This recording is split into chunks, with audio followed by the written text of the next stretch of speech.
Phone tapping కేసులో తెలంగాణ ప్రభుత్వం సమగ్ర విచారణ జరిపించాలని డిమాండ్ చేస్తూ ఇందిరా పార్క్ వద్ద బీజేపీ శ్రేణులు ధర్నాకు దిగారు. బీజేపీ నేత లక్ష్మణ్ మాట్లాడుతున్నారు. లైవ్ చూద్దాం.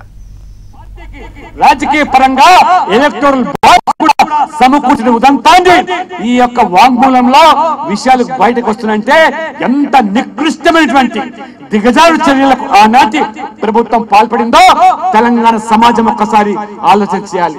ఈ రకమైనటువంటి మరి పాలన ఈ 75 సంవత్సరాల మరి ఈ యొక్క భారతదేశ స్వతంత్రంలో ఏ ప్రభుత్వం కూడా ఏ పార్టీ కూడా పాల్పడలేదంటే ఈ రకమైనటువంటి మరి ఈ యొక్క దేశ భద్రతకు ముప్పు వాటిల్లే విధంగా ఏ రకమైనటువంటి ఆ యొక్క సమాచారాన్ని సేకరించారో ఈ యొక్క మరి సమాచారం అంతగా అందులో మరి పొందుపరిచి ఉన్నారో చివరికి ప్రభుత్వం మారేసరికి లేదా ఆ పగ్గాలు కేసీఆర్ టీఆర్ఎస్ నుంచి మరి మార్చేసరికి వెంటనే అధికారులందరూ కూడా అప్రమత్తమై వెంటనే ఆ రోజే రాజీనామా చేసి ఈ యొక్క ఎక్విప్మెంట్స్ అంతా కూడా ధ్వంసం చేసి ఏ రకంగా పూర్తిగా ఆ సమాచారాన్ని దక్కకుండా అందకుండా ఎన్ని రకాలైన కుట్రలు పన్నారు.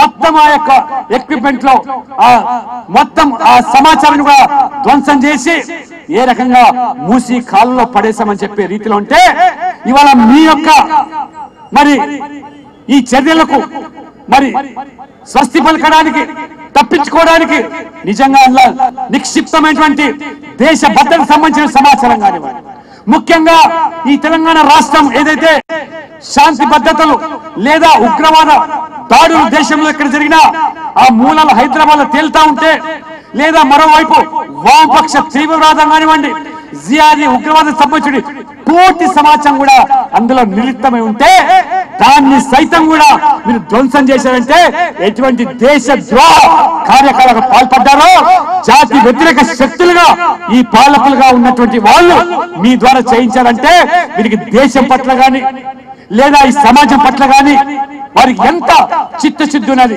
ఈ దేశం ఏమైనా పర్వాలేదు, ఈ దేశం ఉగ్రవాదులు కానీ లేదా ఉగ్రవాద దాడులు కానీ పూర్తిగా మరి బలైనా పర్వాలేదు, కానీ మేము మా కుటుంబము మా పార్టీ శాశ్వతంగా ఈ రాజ్యాన్ని ఏలాలనేటువంటి ఏదైతే మీరు కుట్రలు పన్నారో ఆ కుట్రలకు పౌలుగా మారినారో ఈ యొక్క మరి పాత్రదారులు వారి వాళ్ళ విషయాలు బయటకు వచ్చాయి, వారి వాంగ్మూలం బయటకు వచ్చాయి. కానీ ఇవాళ 6 మాసాలైంది. రేవంత్ రెడ్డి గారు నిన్ను మేము సూటిగా ప్రశ్నిస్తున్నాం.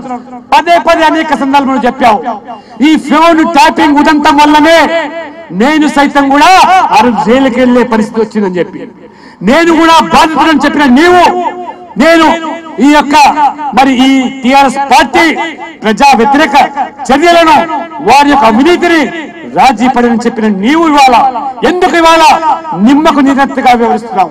ఎందుకు ఇవాళ మీ నోరు పెనకటం లేదు?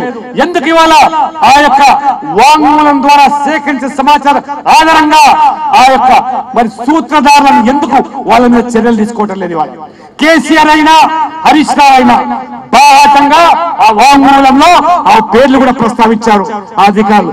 ఎందుకు ఇవాళ నువ్వు మీన మేషాలు లెక్క పెడుతున్నావు? ఎవరి ఒత్తిడిల కోసం నువ్వు ఉల్లంఘిపోతున్నావు? చివరికి నీవు చెప్పినటువంటి నీవే బాధితుగా ఉన్నటువంటి నీవే బాధితుగా మారినటువంటి ఉదంతం, నీవే జైలుకి వెళ్ళిన ఉదంతం నీవే చెప్పావు కదా. నా బిడ్డ పెళ్లికి కూడా నన్ను హాజరు కాకుండా కుట్ర పన్ని నన్ను జైలు పాలు చేశారు ఈ ఫోన్ ట్యాపింగ్ ఉదంతం వల్ల నేను చెప్పిన నీవు ఇవాళ ఎందుకు ఇవాళ రాజీ పడుతున్నావు అంటే మీ ఢిల్లీ పెద్దల ఒత్తిడా 10 ఒత్తిడా లేకపోతే మీ కాంగ్రెస్ అధిష్టానం లోపాయికారిగా ఈ బిఆర్ఎస్ పార్టీతోని కేసీఆర్ తోని ఏదైనా రాష్ట్ర ఒప్పందాలు చేసుకున్నారా? ఇవాళ నరేంద్ర మోడీ గారిని బీజేపీని ఇవాళ ఎదుర్కోవాలంటే ఇవాళ మాకు సరిపోవడం లేదు. ఈ యొక్క విపక్ష కూటముల పేరు మీద అవినీతి పార్టీలు, కుటుంబ పార్టీలు, వంశపారపద రాజకీయాలు అన్ని పార్టీలు ఏకమైనా ప్రజలు ఇంకా నరేంద్ర మోడీ వైపు మొగ్గు చూపుతున్నారు. కాబట్టి మీరు సైతం మాతో కలవాలి లేదా మేము సైతం మీతో వస్తామని కేసీఆర్ కు వంత పాడుతున్నారా? అనేకమైనటువంటి అనుమానాలు వ్యక్తమవుతున్నాయి. రేవంత్ రెడ్డి గారు నిజంగా మీకేమాత్రం పౌరుషం ఉన్నా ఇవాళ తెలంగాణకు జరిగినటువంటి ఇవాళ ఏదైతే అన్యాయం కానివ్వండి మొత్తం తెలంగాణలో ఒక రాజరిక వ్యవస్థకు తెరలేపినటువంటి కేసీఆర్ పట్ల మీకు నిజంగా ప్రజాస్వామికంగా న్యాయపరంగా చర్యలు తీసుకుని చిత్తశుద్ధి ఉన్నట్టయితే వెంటనే ఈ ఫోన్ ట్యాపింగ్ లో బయటకు వచ్చిన పేర్లు పేర్ల మీద ఎందుకు విచారణ జరపరు, ఎందుకు చర్యలు చేపట్టరు? ఆ సూత్రధారులు ఎవరో బయటికి వచ్చింది కాబట్టి ఆ సూత్రధారుల మీద చర్యలు తీసుకోవాల్సిందే భారతీయ జనతా పార్టీ డిమాండ్ తప్పితే